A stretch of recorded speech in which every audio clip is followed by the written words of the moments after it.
On va compléter la leçon. Position d'un cercle par rapport à un autre cercle. Position d'un cercle par rapport à un autre cercle. Faites attention avec moi. On a ici deux cercles disjoints extérieurement. Voyez? Alors, on a ici deux cercles disjoints extérieurement. Alors, on va dire que MN, c'est-à-dire la distance entre les deux centres des deux cercles. MN plus grand que rayon 1 plus rayon 2. Le cercle M inter le cercle N est égal à ensemble vide. Et la surface du cercle M inter la surface du cercle N aussi égale à ensemble vide, car les deux cercles sont disjoints extérieurement, c'est-à-dire il n'y a pas de point d'intersection entre les deux cercles. On dit que les deux cercles sont disjoints extérieurement et la distance entre les deux centres va être plus grande que la somme des deux rayons du cercle. Bien sûr, c'est le rayon du petit cercle et c'est le rayon R1 du plus grand cercle, et on a aussi une petite partie en plus, c'est-à-dire que MN, la distance entre les deux centres, va être plus grande que la somme des deux rayons. Et le cercle M, le cercle M inter le cercle N, c'est-à-dire le cercle, il y a une grande différence entre le cercle et la surface du cercle.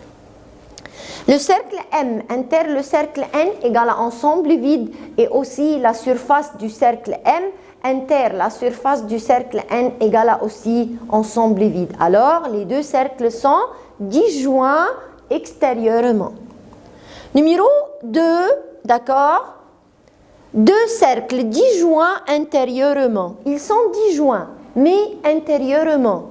Si les deux cercles sont disjoints intérieurement, alors MN, c'est-à-dire la distance entre les deux centres, est égale à, alors on va dire plus petit que rayon 1 moins rayon 2. Plus petit que la différence entre les deux rayons. Voyez, alors on a la grande rayon et le grand rayon et le petit rayon. On va dire que MN plus petit que la différence entre les deux rayons. Et faites attention, tout le temps, R1 c'est le plus grand rayon, R2 c'est le plus petit rayon. Donc, si j'ai deux cercles disjoints intérieurement, la distance entre les deux centres va être plus petit que la différence entre les deux rayons. Et on va dire que le cercle M inter le cercle N, le cercle, d'accord, il n'y a pas de point d'intersection entre les deux cercles, mais il y a une partie d'intersection compris entre les deux cercles. On va dire que la surface du cercle M inter la surface du cercle N égale à la surface du cercle N. Alors, les deux cercles sont disjoints intérieurement. Et MN plus petit que rayon 1 moins rayon 2. Et après, on va prendre deux cercles tangents extérieurement.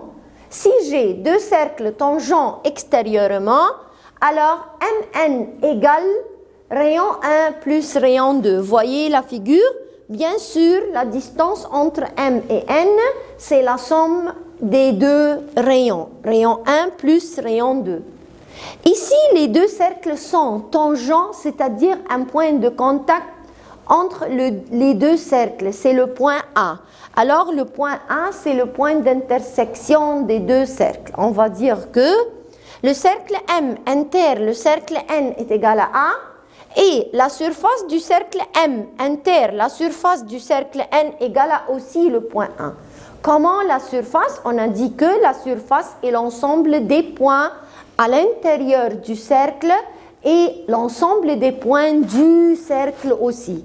Alors, la surface du cercle M inter la surface du cercle N égale le point 1. L'ensemble du point 1, les deux cercles ici sont tangents extérieurement, c'est-à-dire il y a un point de contact entre les deux cercles. Maintenant, on va dire deux cercles tangents, mais intérieurement. Il y a aussi un point de contact, c'est le point 1. Donc, on a deux cercles tangents intérieurement.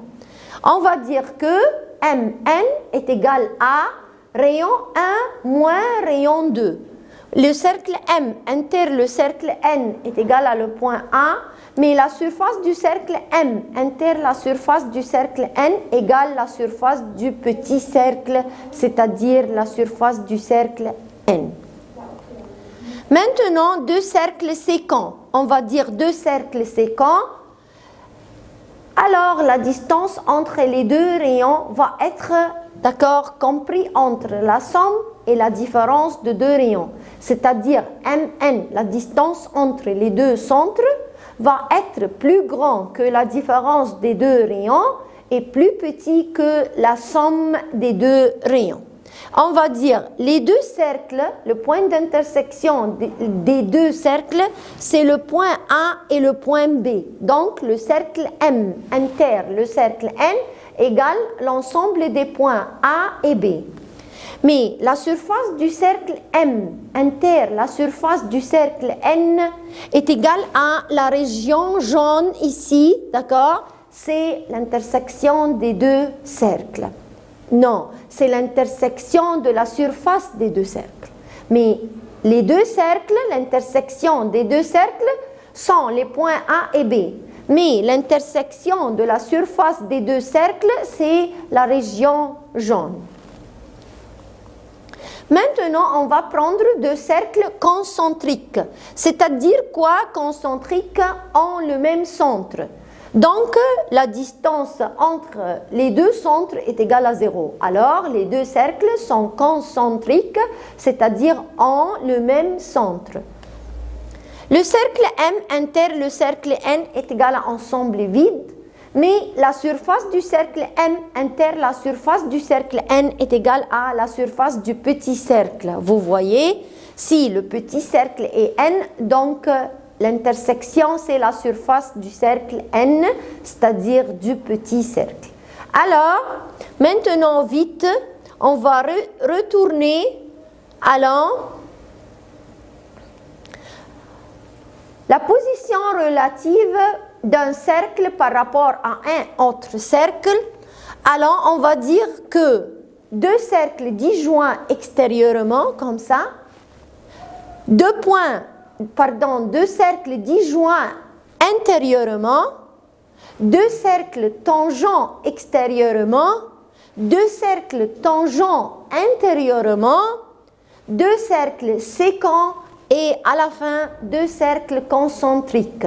Ce sont toutes les positions relatives entre deux cercles ou la position relative d'un cercle par rapport à un autre cercle. Maintenant, car on a su, c'est-à-dire quoi deux cercles sécants? C'est-à-dire deux cercles se coupent en deux points A et B. C'est-à-dire le cercle M inter le cercle N est égal à le point A et le point B. Maintenant, on va prendre une nouvelle résultat. On va dire que puisque Mn droite est la droite des centres, vous voyez la figure, Mn droite est la droite des centres, c'est-à-dire la droite passant par les centres de deux cercles sécants. Puisque AB est une corde commune, c'est-à-dire AB est une corde du cercle M et en même temps il est une corde du cercle M. On va dire que alors, résultat, alors, Mn perpendiculaire à AB et AC est égal à BC, c'est-à-dire le point C va être le milieu de AB. On va dire que Mn perpendiculaire à AB et le point C va être le milieu de AB, c'est-à-dire AC égale à BC. Alors, la droite des centres MN va être la médiatrice de la corde commune perpendiculaire en son milieu. Passe en son milieu et perpendiculaire au segment. Alors, on va dire que la droite des centres de deux cercles séquents va être la médiatrice de la corde commune. Va être la médiatrice de la corde commune. Maintenant, il faut faire une petite révision sur théorème d'Euclide. Théorème d'Euclide, dans un triangle rectangle, on a une hauteur ABC de l'angle droit perpendiculaire à l'hypoténuse. D'accord? Théorème d'Euclide, on va dire que ce côté-là, AB au carré, va être égal à BD fois BC. Et aussi, AC au carré est égal à CD fois CB. Et AD au carré, la hauteur ABC de l'angle droit perpendiculaire à l'hypoténuse au carré égale DC fois BD. Et aussi, on va dire que AD égale AC fois AB, les deux côtés de l'angle droit sur l'hypoténuse. Alors, c'est une petite révision sur théorème d'Euclide. Et jusqu'à là, on a fini la leçon. Merci et